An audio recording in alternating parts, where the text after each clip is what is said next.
성도 여러분 안녕하십니까? 네, 안녕하세요.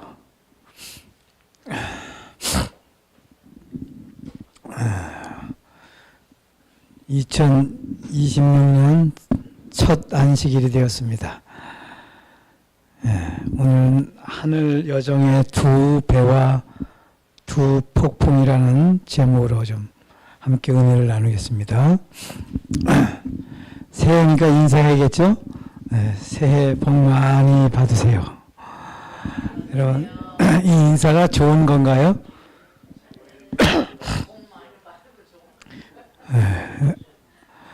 어떤 복을 원하십니까? 복이 너무 많아요.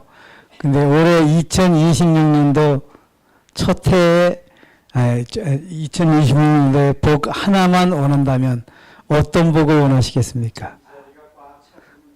이 자리가 꽉 찼으면, 네. 네? 예수님 오시면 좋겠어요? 예. 제가 말씀을, 저는 원래 다음 주에 할 거라고 예상했는데, 목사님이 이제 첫 번째 안식일을 쓰시라고, 연락이 와서, 제가 브랩을 준비했는데, 올 한 해 우리 진복교 성도님들이 어떤 복을 딱 하나만 좀 받았으면 좋겠다. 내가 생각을 해요. 어떤 복을 받으셨으면 좋을까. 작년에 제가 2025년도 연초에 산불이 났죠. 38년 동안 일고는 저희 모든 것들을 싹 태워버렸습니다. 그리고 제가 복을 받았을까요? 작년도 첫 해 시작할 때 1월 1일 날 새해 복 많이 받으세요. 문자도 많이 받았고 인사도 많이 받았어요. 근데 제가 복 많이 받았나요, 작년에? 네. 제 일생일 때 작년에 가장 복을 많이 받았습니다. 어떤 복을 받았을까요? 금전적으로는 손실이 큽니다. 예. 금전적으로는 손실이 커요.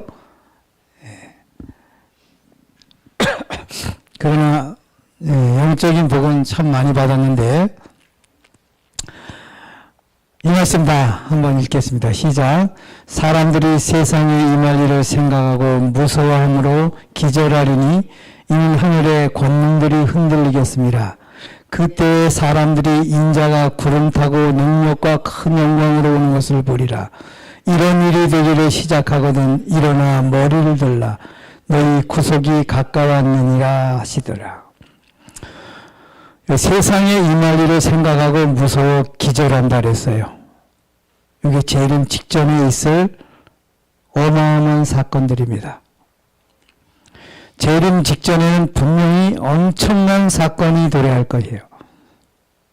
이건 이 세상 사람 누구나 다 같이 함께 겪는 사건입니다.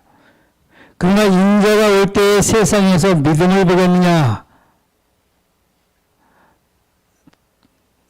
누가복음 18장이 나오죠. 이건 뭐예요? 많은 사람들이 믿음을 갖지 못한다는 이야기죠. 여기는 부정적 암시가 있습니다. 인자가 올 때, 재림 때에 믿음을 보겠느냐? 이 어마어마한 엄청난 사건들이 도래할 건데 이때 믿음이 있는 자가 이 사건들을 견딥니다. 그래서 여러분 믿음의 복 중에 가장 으뜸이 되는 복은 믿음의 복입니다. 그렇죠? 그래서 올 한 해에 우리 진복계 자리도 꽉 차면 좋지만 그건 두 번째고 첫 번째 우리 개개인이 이 믿음의 복을 좀 받게 되는 한 해가 됐으면 좋겠습니다.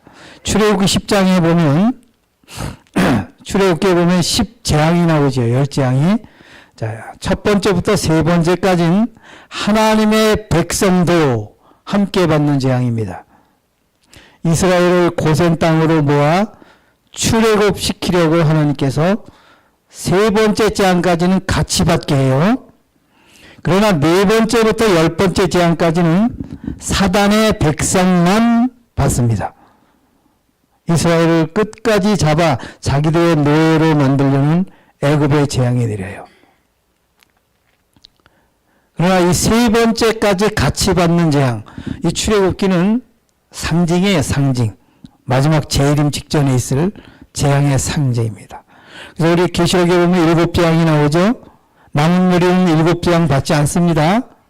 7재앙 받기 전에 출애굽기 1절에 첫 번째부터 세 번째 재앙까지 같이 받는 그 재앙을 받는데 그것이 재림 직전에 받는 재앙들입니다.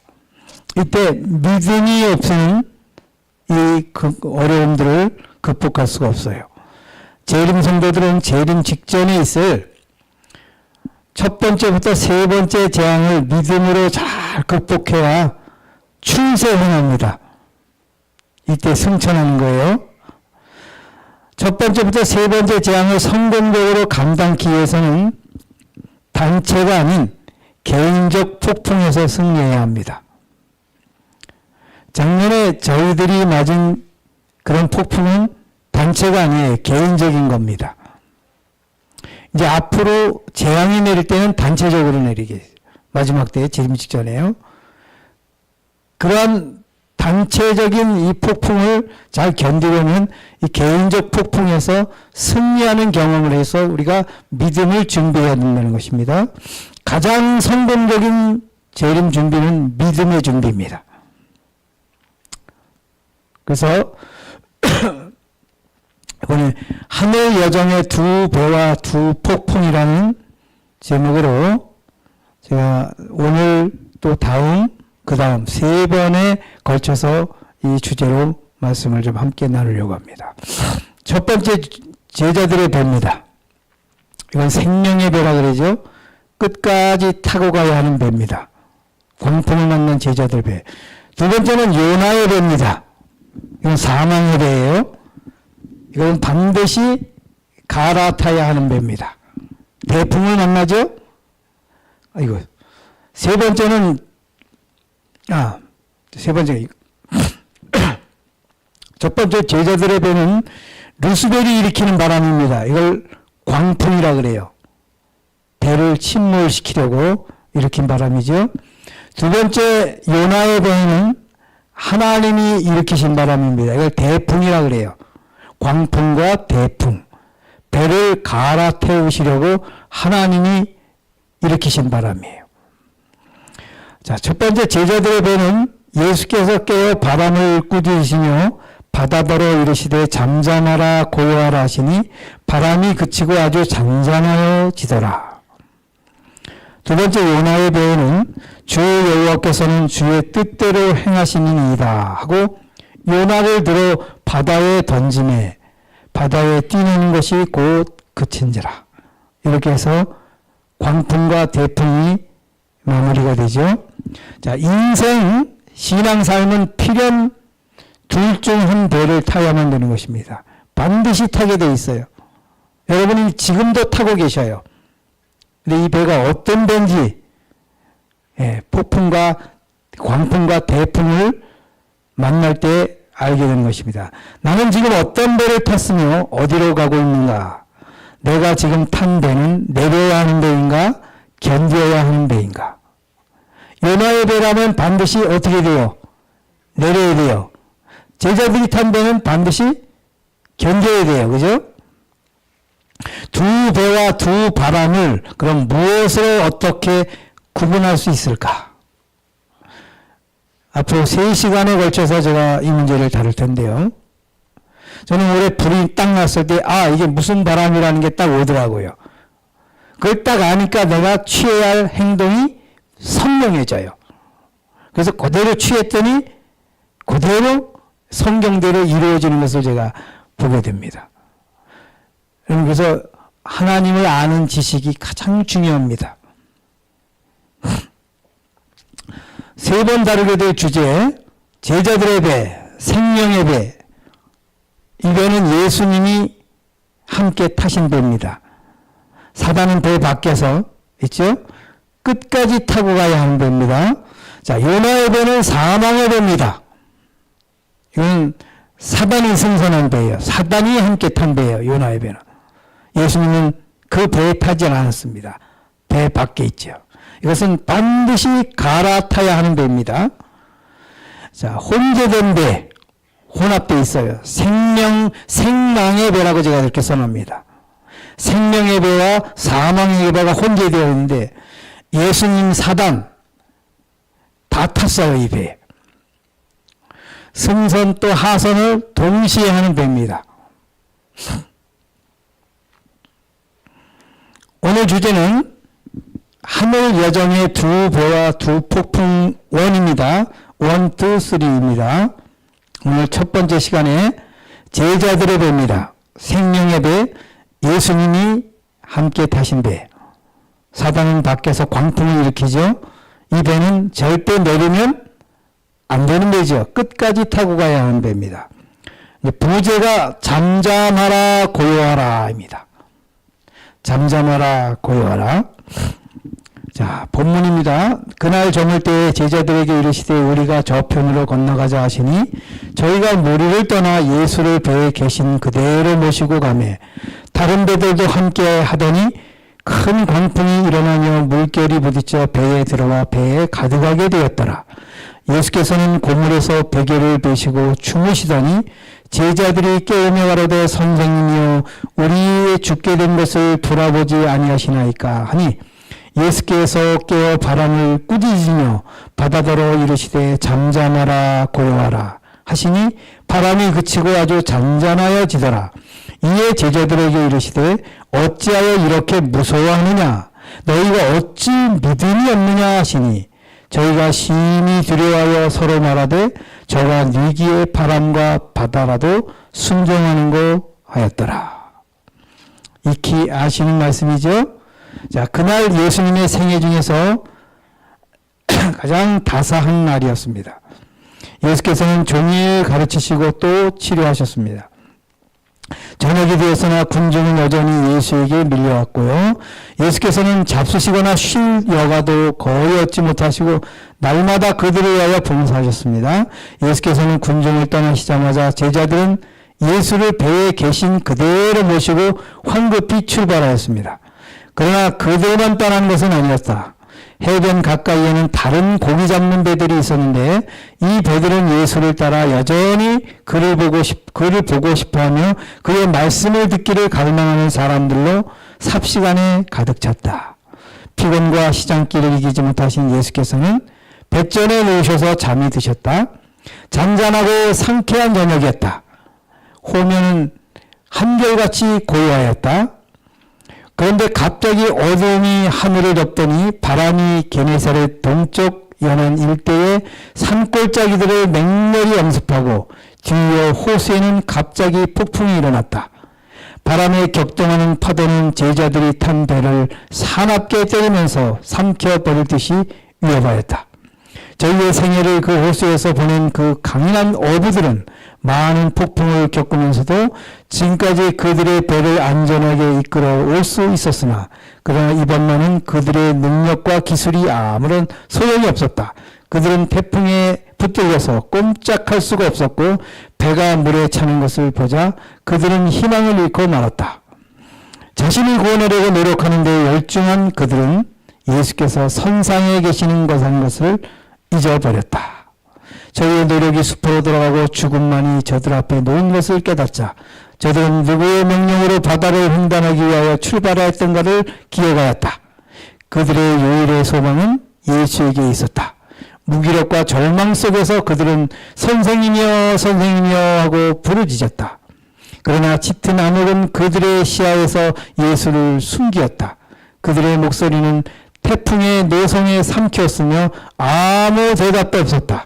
예수께서 깨어 바람을 꾸짖으시며 바다더러 이르시되 잠잠하라 고요하라 하시니 바람이 그치고 아주 잔잔하여지더라. 이에 제자들에게 이르시되 어찌하여 이렇게 무서워하느냐 너희가 어찌 믿음이 없느냐 하시니 저희가 심히 두려워하여 서로 말하되 저가 뉘기의 바람과 바다라도 순종하는고 하였더라. 자, 지금 본문을 제가 읽고 그 배경을 설명했습니다. 이 마가복음의 4장에 나오는 이 하룻밤 사건이 우리와 어떤 상관이 있는가? 첫 번째 믿음의 일생 삶을 의미합니다. 이 하룻밤 사건은 두 번째, 이 땅에서 하늘 가는 여정을 의미해요. 세 번째, 우리의 삶과 심령 속에서 일어나는 사건들이 우리 마음 속에서도 끊임없이 일어나고 우리 마음 바깥에서도 일어나죠. 저는 이 장면을 읽으면서 아주 생생해요. 왜요? 제가 바로 9개월, 10개월 전에 똑같은 일을 당했습니다. 그때 제가 우리 조카하고 걸음을 피웠어요. 4시 반까지. 그때만 해도 그렇게 바람이 없었어요. 그런데 갑자기 바람이 불고 불이 날라왔습니다.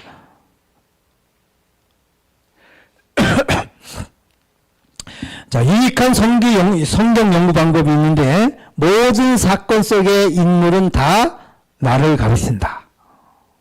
오늘 여기 제자들이 납니다. 모든 사건은 내 삶과 마음 속에서 진행되는 사건이다. 그리고 모든 사건은 현재 진행형이다. 등장인물을 좀 살펴봅니다. 제자들은 우리들입니다. 여기 바다는 삶의 현장이에요. 우리들의 마음속도 됩니다. 배는 믿음의 배, 신앙의 배, 인생의 배입니다. 저편은 하늘 가나안을 의미해요. 물은 우리를 해치는 세력들, 타인 또는 죄된 악습 또는 죄된 본성. 자, 광풍이 그럼 뭘까요? 광풍. 자, 대풍은 하나님이 일으키시는 바람입니다. 구원의 바람이에요. 신풍, 마음속에 고양하는 바람이죠. 죄인이 일으키는 바람입니다. 이걸 자바람이라고 그래요. 광풍, 사단이 일으키는 바람입니다. 미친 바람이에요. 미칠 광자 씁니다. 한문으로. 교훈은 하늘을 가는 공식 또는 구원의 공식, 믿음으로 얻는 의의 공식을 배우는 것입니다. 첫 번째 단어가 나옵니다. 그날 저물 때에. 저희 불날 때도 저물 때에 시작됐어요. 캄캄해지면서 막 시작돼요. 성경에 저물 때 예수님과 제자들은 온종일 피곤하여 쉼이 필요한 시간이었습니다. 창조의 시작도 저녁이 되며 아침이 되니 이는 첫째 날이라죠. 구속의 시작도 제6시로부터 온 땅에 어둠이 임하여 제9시까지 계속하더니 해질 때 이스라엘 종이 그 양을 잡고 여호와께서 큰 동풍으로 밤새도록 바닷물을 몰려가게 하시니 홍해 사건이죠. 저물 때는 인류 역사적 종말 또는 하늘 가나안으로 떠날 때 출세상할 때는 항상 성경의 저물 때로 등장합니다. 밤의 역사에서 이루어지죠. 역사는 밤에 이루어집니다. 마귀가 자기 때가 얼마 못된 줄 알므로 크게 분노 너희에게 내려갔습니다. 이게 저녁 때예요. 우리가 저편으로 건너가자 예수께서 이렇게 말씀하십니다. 저편은 호수 건너 동쪽 연안입니다. 안식이 있는 장소예요. 저편은 반드시 배를 타야만 갈 수 있는 곳입니다. 믿음의 배, 신앙의 배를 타야만 갈 수 있는 곳입니다. 자, 저희가 무리를 떠나 예수를 배에 계신 그대로 모시고 가매 하늘 가나안 행위는 반드시 예수님과 함께 타야 갈 수 있습니다. 예수님이 타지 않았는데 출발된 배는 그건 요나의 배예요. 그럼 지금 내가 탄 배, 여기에 예수님이 타셨는 것을 살펴야 되죠. 왜요? 선장이 예수님이시니까. 우리는 광풍을 멈출 힘이 없습니다. 왜요? 이 배는 반드시 뭘 맞게 돼 있어요? 광풍을 맞게 돼 있어요, 여러분. 제가 연초부터 이렇게 어두운 주제를 좀 밝고 희망 있는 주제를 좀 해야 되는데 이렇게 어두운 주제를 말씀을 드릴까? 왜냐하면 반드시 우리는 하늘 가는 여정에 이 광풍이 온다는 것입니다. 광풍을 이길 수 있는 힘이 있어야 돼. 그게 믿음이에요. 이 믿음이 없이는 이 광풍을 절대 이길 수가 없게 돼 있어요. 믿음이 있어야 안식이 있죠. 다른 배들도 함께 하더니 항상 다른 배들이 함께 한다는 것입니다. 하늘은 나 혼자 아닌 함께. 그래서 성자는 없습니다. 성경에. 성도 무리도자예요. 내 구원은 타인 구원 속에 포함되어 있습니다. 올 한 해 이제 작년에 그 엄청난 쓰나미가 지나갔으니 올해는 이제 아까 유성호 장로님 말씀대로 이 교회를 채우는 일에 전력을 다해야 되겠죠. 선교, 그죠? 내 구원은 타인의 구원 속에 포함되어 있으니까 내 배가 광풍을 만나면 타인도 피해를 입습니다. 따라오는 배에게 어떤 모범을 보여야 하겠는가? 저는 솔직히 어려서부터 신앙을 하면서 이 광풍을 이겨내는 방법을 터득하려고 정말 무단히 애를 썼는데 우리 선배님들에겐 죄송하지만 모범을 보지 못했어요. 거기서 승리하는 이 죄에서 승리하는 그걸 보지 못하고 배우지 못했어요. 제가. 그래서 참 힘들었어요. 저 역시 그것을 경험하고 깨닫기 전에는 다른 사람들한테 다른 후배들에게 모범을 잘못 보였습니다. 따라오는 배에게 어떤 모범을 보이겠는가 우리가 이 광풍을 만날 때 여러분 반드시 이것을 보여주려면 승리해야 돼요. 승리해야만 보여줄 수 있습니다. 자, 큰 광풍이 일어나 물결이 부딪혀 배에 들어와 배에 가득하게 되었더라. 가득 찬 물은 무엇일까요, 여러분? 우리를 죽이는 세력입니다. 타인 또는 질병, 빚, 스트레스, 미움 이 모든 것을 죄라 그래요. 한 글자로. 이 죄지요, 죄. 물은 반드시 해결되어야 살 수 있습니다. 맞죠? 물을 퍼내지 않으면 물을 건조시키지 않으면 배가 침몰돼요. 그래서 물은 반드시 해결되어야 되죠. 그러나 더 큰 문제는 광풍입니다. 맞죠? 우리의 적은 물이 아니고 광풍이라는 것입니다. 인생에 두 광풍이 있죠. 외풍이 있고 타인이나 사건을 통해서 오죠. 이거 봐. 작년에 우리가 맞았던 것은 이제 작년이죠. 벌써 이걸 외풍이라고 그래요. 외풍. 불이 나서 집이 타버리고 재산이 손실됐어요. 이 외풍이 올 때 내풍도 같이 오는 사람이 있고 외풍만 오는 사람이 있어요. 이 외풍이 왔을 때 제가 이게 믿음이 없으면 내풍도 같이 만나요. 맞죠? 아, 이 외풍이구나. 그래서 제가 외풍으로만 끝냈어요. 감사한 일은 내풍이 전혀 이 사건으로 인하여 오지 않았습니다.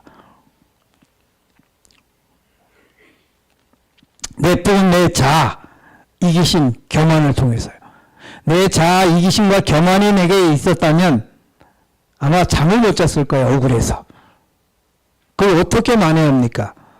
제가 대략 추적하니까 한 8억 정도 돼요. 38년 동안 일궈놓은 겁니다. 살림살이 하며. 지금도 막 사과밭 생각이 가끔 나요. 올해 그 사과 농사였으면 제가 1억을 벌었을 것 같아요. 예? 아리스 그 종자 좋은 거 맛있는 거거든요. 8년생에 돈 한참 나올 때입니다. 우리 밑에 사람은 한 3년 동안 계속 건 1억씩 했어요. 돈을. 우리보다 유리한 조건이 아닌데도. 지금도 가끔 사과밭 생각이 나요. 이거 얼마나 큰 가치인지 아세요? 그러나 여기서 내가 이걸 내품으로 한다면 아마 이기심과 교만에 내가 사로잡혀 있다면 반드시 내품이 또 속에서 일어날 겁니다. 바람의 원인은 찬 기류와 더운 기류가 만날 때 바람이 생기죠. 신풍의 원인은 죄된 본성과 의된 본성, 두 본성의 충돌입니다. 사단의 본성과 그리스도의 본성이. 이때 이제 신풍이 생겨요. 바람이. 자, 우리의 평화를 파괴한 것은 죄다. 자아가 정복되지 않을 때 우리는 쉼을 얻을 수 없다. 인간의 힘으로는 마음을 지배하는 격정을 다스릴 수 없다. 제자들이 성령 폭풍을 잔잔하게 하는데 무력하였던 것처럼 우리도 이 점에서는 무력하다. 우리 안에 가장 강렬하게 갑자기 일어나는 광풍이 제일 무서운 광풍이 뭔지 아시죠? 격정이에요. 격정. 웬만한 건 그렇게 급성이 아닌데 이 격정, 화나는 것 이건 아주 급성입니다. 이 급성. 그죠? 자, 오직 악인은 능히 안정치 못하고 그 물이 진흙과 더러운 것을 늘 솟아내는 요동하는 바다와 같으니라. 요동하는 바다. 악인은, 성경의 악인은 자아가 살아있는 자를 말해요. 자아가 살아있는 자. 여러분, 착한 일을 해도 자아가 살아있으면 그게 악인이에요. 그 무서운 착한 일입니다. 그 용서선행이에요, 다. 자아가 살아있는 자를 악인이라고 그러는데, 여러분, 밑빠진 독에 물 채우기 또는 밑빠진 배에 물 퍼내기, 어떤 게 더 쉬울 것 같아요? 밑빠진 독에 물 채우기, 밑빠진 배에 물 퍼내기, 심령 속에서 죄 퍼내기. 다 이거 불가능한 얘기들이에요. 그죠? 제자들은 밑빠진 배에 물 퍼내기 했습니다. 심령 속에서 죄 퍼내기. 이 퍼내었습니까? 격정이 올라올 때 이 죄를 어떻게 퍼냅니까? 그죠? 자, 셋 중에 가장 힘든 것은 3번은 우리가 정말 이거 반드시 경험해야 하는 것들이죠. 물은 반드시 퍼내야만 살 수 있습니다. 그러나 물만 퍼내면 죽습니다. 광풍이 있기 때문이죠. 물은 결과고 광풍은 원인이에요. 원인부터 해결하지 않고 물부터 퍼내면 물 퍼다가 힘 빠져서 죽습니다. 제자들에게 만약에 광풍이 멈추지 않았다면, 바람이 멈추지 않았다면 아마 지금까지도 물 풀 수 있어요. 왜요? 바람이 있는 한 물은 계속 들어오니까. 늙어 죽을 때까지. 그래서 인생이 늙어 죽을 때까지 물 푸다가 죽는 인생이 참 많아요. 신앙을 하면서도 그래요. 성경을 제대로 나에게 적용하지 못하고 제대로 배우지는 못하면 말은 그렇게 하지만 내 삶 자체가 물 푸는 삶이에요. 원인은 그냥 놔두고 계속 결과만 갖고. 제가 요양원을도 하고 우리 집에도 여기 있을 때도 가끔마다 암 환자들이 왔어요. 제가 암 환자 오면 딱 그렇게 기도해요. 이야기합니다. 암 절대 낫게 해달라고 난 기도 안 할 겁니다. 기대하지 마세요. 제가 그랬어요. 암 낫게 해줄까봐 오히려 겁먹자, 우리가. 암은 결과의 원인이에요. 결과예요. 죄된 삶의 결과예요. 부절제의 결과입니다. 그 원인은 죄된 삶이에요. 자기 멋대로 먹고 멋대로 자고 멋대로 하는 것. 이 습관, 악습을 고치지 않고 원인을 고치지 않고 결과만 치료해달라는 것은 비성서적이에요. 이건 사단의 치료예요. 사단의 치료. 그래서 제가 환자에게 얘기해요. 지금 우리 교인들이 오면 제가 이렇게 얘기합니다. 절대 암 낫게 해달라고 기도하지 말자. 그리고 암 낫게 해줄까봐 겁먹자. 암보다 더 시급한 게 뭐예요? 죄치료예요. 죄치료. 원인 치료. 여러분, 원인이 치료되면 결과는, 자, 바람이 멈추면 물은 끝나요. 물 안 퍼내도 다 정벌됩니다. 그 물은 안 퍼내도. 근데 물은 아무리 퍼내봐야 원인을 근절하지 못하면 안 돼요. 그리고 우리가 병 낫기를 위해 기도할 때에 조심해야 돼요. 사실은. 물론 목사님이 방문 가서 우리가 또 이렇게 기도할 때는 그렇게 할 수 있는 거지만은, 그러나 근본적으로 치료를 원한다면 원인을 해결해야 되죠. 그날 제자들이 해결해야 할 급선무는 물이 아니라 뭐예요? 바람을 멈추는 일이었어요. 그런데 왜 그들은 바람 멈출 생각은 하지 않고 물만 퍼냈을까? 바람은 그들이 해결할 수 없기 때문일까? 바람을 멈출 수 없으니 물이라도 퍼내야 하는가? 굉장히 중요한 질문들이에요. 언제까지 그럼 퍼내야 되는가? 이 시간 예수님은 어떻게 하기를 원하셨을까? 제자들에게. 또는 우리들에게 지금 어떻게 하기를 원하시나? 그들이 왜 예수님을 깨우지 않았을까요? 자, 자신을 구원하려고 노력하는데 열중한 그들은 예수께서 선상에 계신다는 것을 잊어버렸다. 예수님을 잊게 한 원인이 무엇일까요? 그럼 여기서. 예? 예수님을 잊게 하는 원인이 뭐예요? 예수님을 잊게 하는 원인. 이걸 행함의 의라 그러는데 행위 신앙은 구원의 최대적입니다. 내가 해결할 수 있다라고 착각하는 거예요. 우리가 큰 일 앞에서는 할 수 없는 걸 빨리 인정하게 되는데 작은 일, 그건 다 할 수 있다고 착각을 해요. 진짜 믿음으로 말미암는 이는 큰 일이 닥쳤을 때는 기도 안 합니다. 작은 일에는 기도해야 돼요. 큰 일에서는 저절로 이루어져요. 하나님이 그렇게 하시게 돼 있어요. 왜? 그냥 놔두면 죽으니까. 예수님을 믿게 한 가장 원인은 우리가 뭔가를 할 수 있다고 착각하는 거예요. 광풍에서 구원하는 일이 누구 일인가? 너희는 두려워 말고 가만히 서서 여호와께서 오늘날 너희를 위하여 행하시는 구원을 보라. 너희가 오늘 본 애굽 사람을 또다시는 영원히 보지 못하리라. 여호와께서 너희를 위하여 싸우시리니 너희는 가만히 있을지니라. 하나님의 일이에요. 광풍을 해결하는 일. 광풍에서 구원하는 일이 하나님의 일인데 제자들은 자기들이 할 수 있다라고, 왜? 그들은 어부였기 때문에 아마도 자주 그런 일들을 겪나 봐요. 행함으로 말미암는 이는 자신의 노력으로 자신을 구원하려는 일입니다.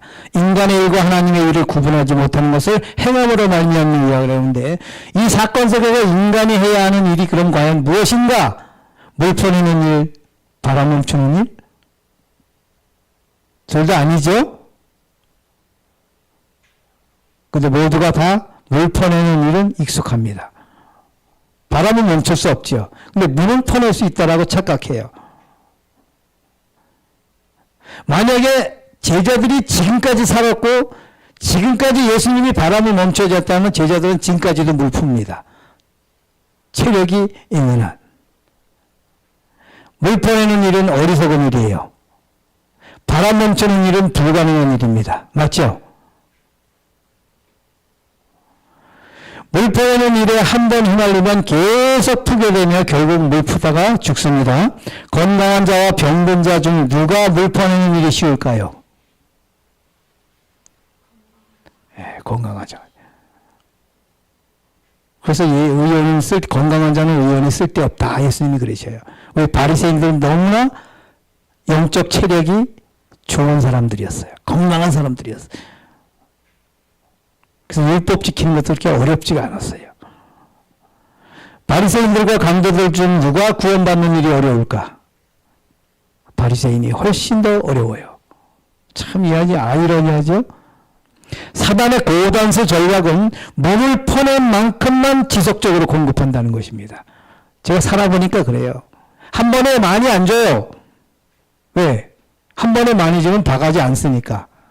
딱 퍼내면 될 수 있다는 계산이 가능한 것만큼만. 그래서 한 바가지 퍼내면 한 바가지 줘요. 두 바가지 퍼내면 두 바가지. 딱 퍼낼 수 있는 만큼, 퍼낸 만큼 공급해. 사단이 공급해 준다는 것입니다. 힘없는 자가 물을 못 풉니다. 힘없는 자는 물을 못 퍼요. 힘 있는 자는 물을 잘 풉니다. 가장 심각한 자는 자동 모터 사용자입니다. 여러분, 이게 지금 우리 안에서 다 일어나는 일들이에요. 이 자동 모터가 거의 대부분 돈이에요, 지금은. 근데 돈이 아무리 많아도 이제 면역성이 완전히 떨어지면 어떤 의사도 해결 못하죠. 처음엔 돈으로 하다가. 자, 10개월을 걸릴 정도로 앓는 한 여자가 있어 많은 의원에게 많이 괴로움을 받았고 있던 것도 다 비어있을 때 아무 효용이 없고 도리어 더 중하였던 차에 예수의 소문을 듣습니다. 그때서 예수의 소문이 들어요. 그전에도 예수의 소문이 있었는데 안 들려요. 왜요? 돈이 있고 의사가 있으니까. 근데 돈도 떨어지고 의사도 없고 면역성도 바닥이에요. 그러니까 그때 예수의 소문이 그때 들려요. 여러분, 이 혈류병 여인이 나하고 똑같아요.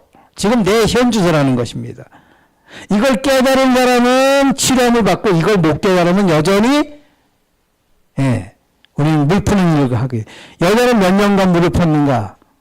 처음부터 예수님을 깨웠다면 12년 동안이었으면, 그죠? 12회를 물 폈어요. 예수님의 소문을 언제 듣는가?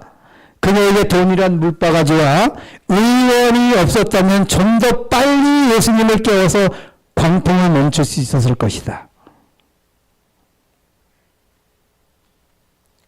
그래서 예수님이 아닌 다른 무엇들, 의지할 만한 것들, 그걸 구주라 그러죠, 우리 보통. 이게 우상이죠. 제자들이 예수님을 언제 깨웠는가? 이제 이게 매우 중요합니다. 예수께서는 고물에서 베개를 베시고 주무시더니 제자들이 깨우며 가로되 선생님이여 우리의 죽게 된 것을 돌아보지 아니하시나이까 하니, 자, 3번 물을 퍼내면서 예수님을 불렀어요. 여러분 3번 불렀어요, 제자들이요. 뭐요? 물 좀 같이 퍼냅시다예요. 예수님 도와주세요, 도와주세요. 왜요? 12명 갖고는 안 되니까 13명이 같이 푸재요. 예수님이 반응을 안 하십니다. 너희들이 아직 풀 힘이 많구나. 좀 더 퍼봐. 4번째 깨울 때 바가지를 버립니다. 그때 뭐냐면 바람 좀 멈춰주세요. 그때 일어나십니다. 3번째와 4번째 사이에 어떤 일이 있었길래, 이제 이게 중요한 거예요. 어떤 일이 있었길래 3번째와 4번째. 그들의 배는 벌써 가라앉기 시작하였다. 잠깐 후에는 분명히 줄인 바닷물이 저들을 삼켜버릴 것이었다. 갑자기 번갯불이 암흑을 꿰뚫자 그들은 예수께서 그 소동에 방해받으심이 없이 누워 잠드신 것을 보았다. 그들은 놀람과 절망으로 선생님이여 우리의 죽게 된 것을 돌아보지 아니하시나이까 외쳤다. 여기 빨간 것이요, 번갯불이 번쩍했어요. 제자들은 번갯불을 통해 이런 상황에서도 평안히 주무시는 모습을 통해 광풍보다 더 강하신 만물을 지배하시는 창조주의 모습을 그때 보게 돼요. 번갯불이 있기 전에 아직 물을 퍼낼 힘이 왕성할 때는 12명에 하나 더 붙어서 13명으로 착각을 했어요.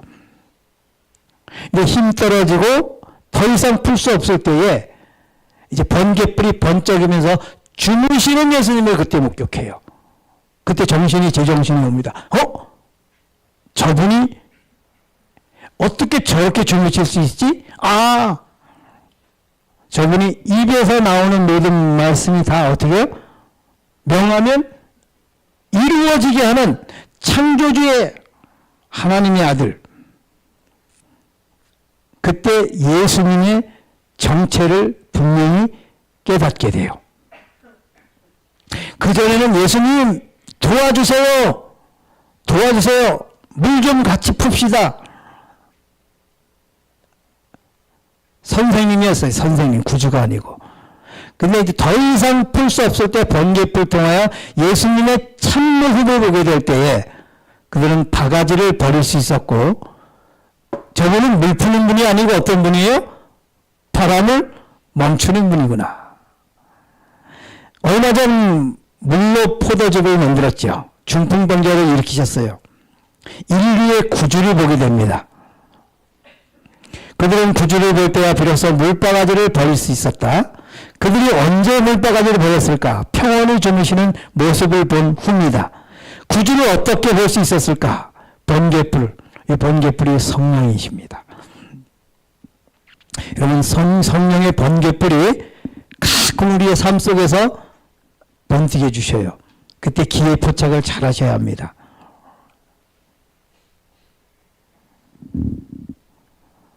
번갯불이 언제 비쳤나? 물 퍼낼 힘이 고갈되었을 때. 몇 시간 폈을까 제가 한번 추상을 해봤어요. 어두움이 시작될 때 갔거든요. 그 배 한 호수 한 중앙에서. 그럼 8시나 9시 정도에 폭풍을 만났어. 그리고 고야라 잠잠하라 그리고 조금 가니까 새벽 아침이 되었습니다. 밤새도록 물을 폈습니다. 적어도 8시간 이상은 푼 것 같아. 체력이 완전히 다 고갈되었죠. 그들이 처음부터 예수님을 깨웠다면 나에게 뭐 생략하겠습니다. 왜 예수님이 번갯불 이전에 부르는 소리는 못 듣고 번갯불 이후에 부르는 소리는 들을 수 있었을까? 여러분, 그 전에 3번 불렀을 때 예수님이 못 들었을까요? 안 들었을까요? 안 들었어요. 달라요. 음성이 달라요. 선생님 소리와 구주시여 소리가 달라요. 예수님은 돕는 자가 아니죠. 구원하는 자지요. 12명에 한 명 더 붙은 숫자가 아니죠. 예수님은. 번갯불 이전에 소리의 강약 도와주세요. 물 퍼냅시다. 결과 해결이 이건 아니죠. 여러분, 결과를 해결해달라고 기도하는 것 응답 없습니다. 성경에 분명히 나와요. 원인을 근절해야 돼요. 원인. 이거 굉장히 중요한 겁니다. 원인. 번갯불 이후 소리의 내용은 구원해 주세요. 바람을 멈춰 주세요. 원인을 근절하는 것입니다. 이건 물 좀 퍼십시다. 물 좀 해결해 주세요. 이거는 아니에요. 이런 기도는 백날 천날 만나도 그건 들이나 마나예요. 그런 기도는 드릴 이유가 없어요. 바람을 멈춰야 돼요. 바람을. 무엇을 넘어가겠습니다. 우리의 일은 오직 그분을 깨우는 것이죠. 예수께서 깨어 바람을 꾸짖으며 바다더러 이르시되 잠잠하라 고요하시니 바람이 그치고 아주 잔잔하여지더라. 여러분, 우리 할 일은 바람을 멈추는 일은 아니죠. 할 수도 없죠. 물 퍼내는 일도 아니고요. 뭐예요? 예수님을 깨우는 일입니다. 예수께서 깨어 바람을 꾸짖으며 예수님이 깨워, 예수님이 스스로 깨우신 게 아니고요. 누가 깨워요? 우리가. 근데 예수님이 진짜 주무시는 분일까요? 여기 성경에 보면 고물에서 베개를 베고 주무신다 그랬어요. 여러분, 우리 인생 삶에서 예수님의 역사가 왜 이렇게 안 일어나는지 아세요? 고물에서, 고물은 저 흠이에요, 흠이. 베개를 베고 주무신다는 건 아예 자리 잡으셨다는 거죠? 왜요? 할 일이 하나도 없으니까. 누가 다 하니까?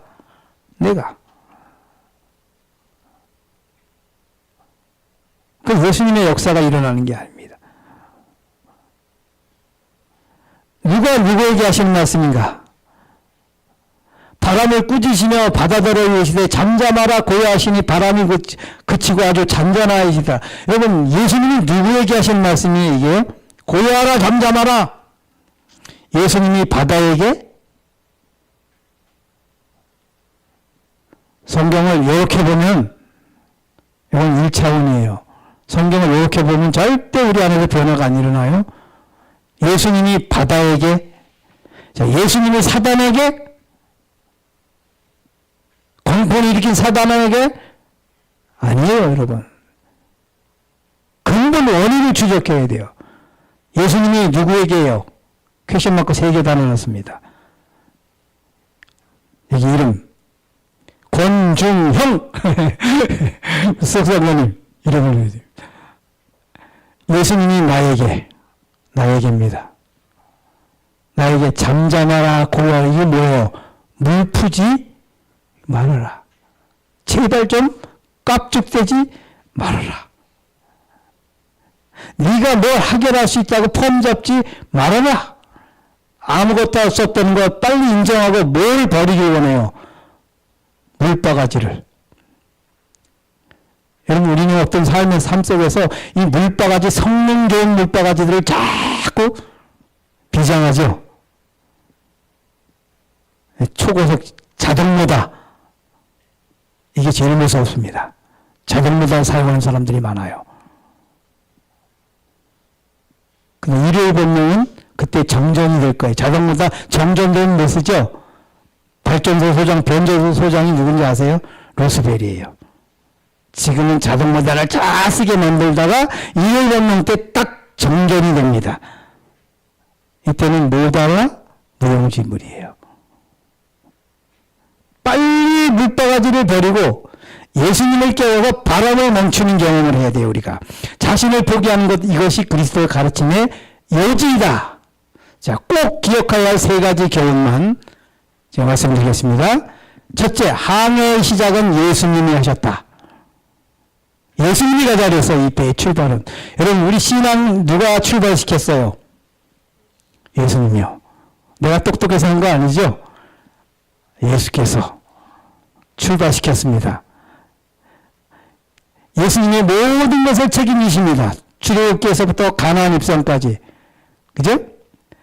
하나님은 한번 계획을 세우시고 시작을 하시면 반드시 끝을 보시고 승리하셔요. 이게 성경 공식입니다. 출애굽시키면 반드시 그 백성을 책임져 주셔요. 끝까지. 아브라함 돼서 끝까지 책임져서 결국 이삭을 낳잖아요.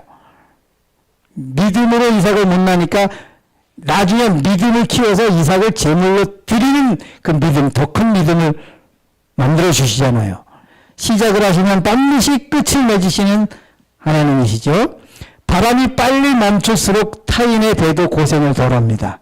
맞죠? 여러분에게 행함으로 말미암는 의의 사상으로 물을 자꾸 퍼내면 누가 더 고생해요? 나 때문에. 제가 만약에 물 풀면, 만약에 이번에 사건을 물을 푸고 계속 있었다 하면 우리 집사람도 고생할 거예요. 그리고 저한테 또 아마 초신자들은 또 배울 수 있어요. 예수님을 깨워서 바람을 멈추니까 옆에 빼도 안식을 해버려요. 그죠? 바람을 멈추지 않고 물을 내가 아무리 잘 퍼내서 나는 살아도 옆에 사람은 뭐예요? 죽을 수 있어요. 그러니까 물 푸는 행위는 지극히 나중심적이고 이기적인 행위입니다. 바람을 멈춰야 나 외에 다른 사람도 살지요. 그죠? 타인에 대해서 고생을 덜하죠. 자, 두 번째, 이 배는 예수님이 타신 배예요. 여러분, 사단이 이 배를 진짜 침몰시키려고 광풍을 일으켰을까요? 침몰시킬 수 없어요. 누가 탔어요? 예수님이 탔기 때문에 침몰 못 시켜요. 그럼 왜 방광풍을 일으켰냐? 그들을 밤새도록 고생시켜서 내일 선교 활동을 못하도록 예수님이 능력을 행하시고 막 그냥 떡을 나눠주시니까 제자들이 신나갖고 막 예수님하고 협력해서 그냥 얼마나 선교가 잘 들어가요. 사단이 잠을 안 재우려고 밤새도록 고생시키려고 화가 나서. 여러분, 우리 안에 광풍이 날 때에 그 광풍이 절대 나를 죽이지 못합니다. 여러분, 제가 이런 설교를 하면서 이런 것들을 제가 삶 속에 적용을 하면서 알고 있으니까 이런 광풍이 왔을 때 그게 아무런 나에게 내 영혼에 내 마음 속에서는 절대 일어나지 않아요. 내 밖에서는 일어났지만 결코 침몰할 수 없는 배입니다. 예수님이 인간을 구원하러 이 땅에 오셔서 호숫가에서 침몰됐다. 제자들과 12명, 13명이 익사 이런 절대 있을 수 없죠. 때때로 예수님이 안 일어나실 때가 있습니다.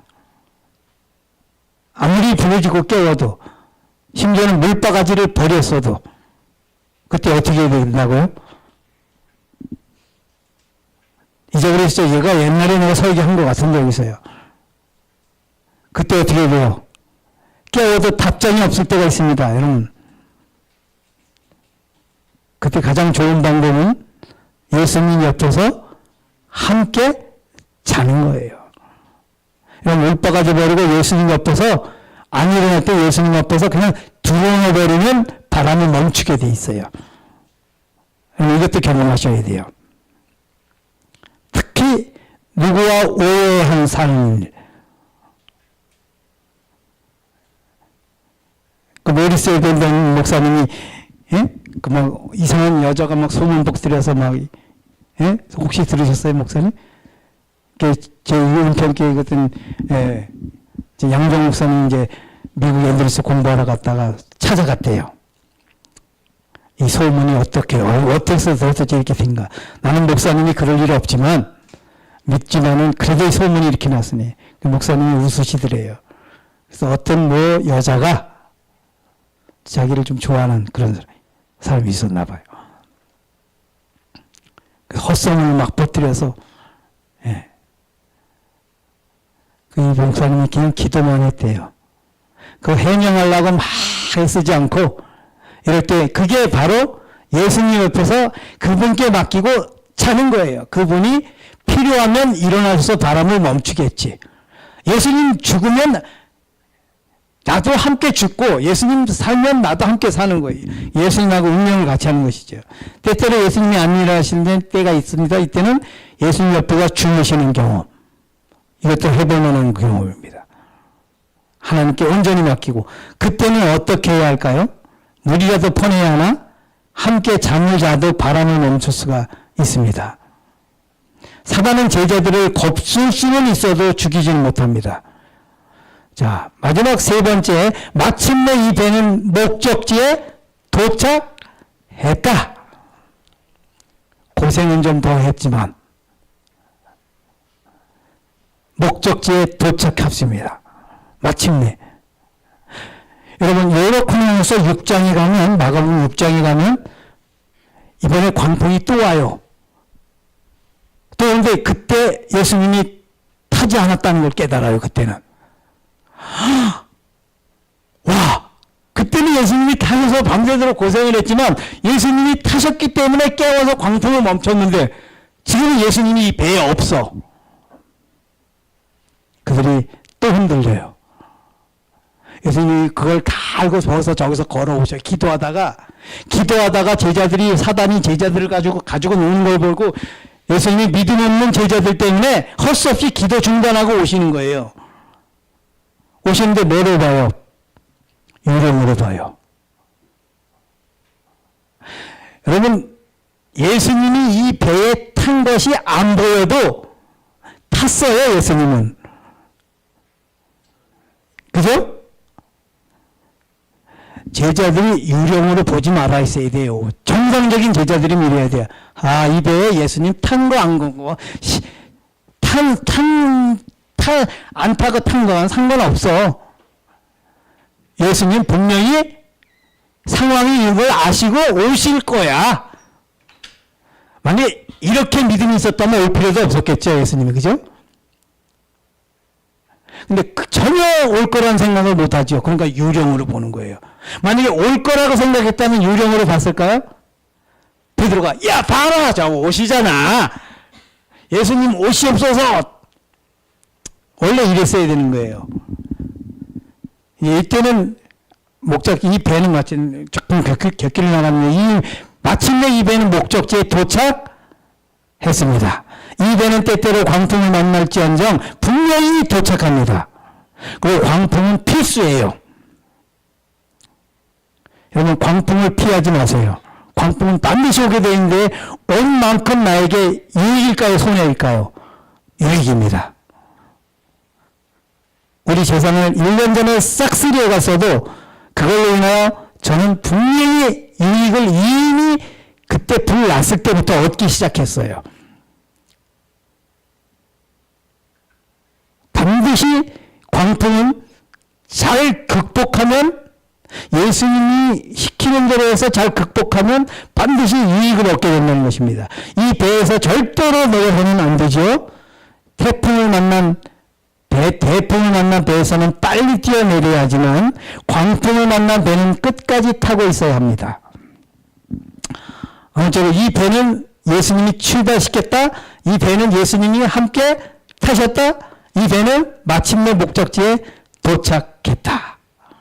오늘 이 말씀을 통해서 여러분 삶 속에 그대로 적용하셔서 고요하라, 잠잠하라, 안식이 있는 경험, 광풍 후에 평안한 경험, 꼭 우리 삶 속에서 올 한 해 그래서 믿음의 축복을 많이 받고 더 성장해서 재림 직전에 있을 그 어떤 어려움도 믿음의 노하우로 승리하는 우리 모두가 되기를 바라면서 말씀을 마치겠습니다. 기도하겠습니다. 하늘에 계신 우리 아버지 하나님, 이 주옥 같은 교훈들을 오늘도 가르쳐 주셔서 감사합니다. 올 한 해 믿음의 축복을 얻기를 원합니다. 광풍을 만났을 때 제자들처럼 밤새도록 물 푸는 자가 아니라 예수님을 깨우는 자, 또는 예수님 옆에서 함께 자는 자, 그러한 믿음의 사람이 되도록 우리를 축복해 주시옵소서. 이제 우리가 광풍들을 만날 때에 꼭 승리하는 경험을 통하여 살아계신 예수 그리스도를 확인하고 그분을 끝까지 의지하며 믿음으로 승리할 수 있는 저희 모두가 되도록 축복해 주옵소서. 이 배는 예수님이 시작하셨습니다. 이 배는 예수님이 함께 타셨습니다. 이 배는 마침내 목적지에 도착한 배입니다. 이 놀라운 사실을 성경을 통하여 우리 삶을 통하여 꼭 경험을 하고 마침내 이런 신앙, 이런 믿음에 굳게 서는 우리 모두가 되도록 축복해 주시옵기를 우리의 죄에서 구원하시고 오늘도 우리에게 언제나 고요하라 잠잠하라라고 말씀하시는 우리 구주 예수님의 이름으로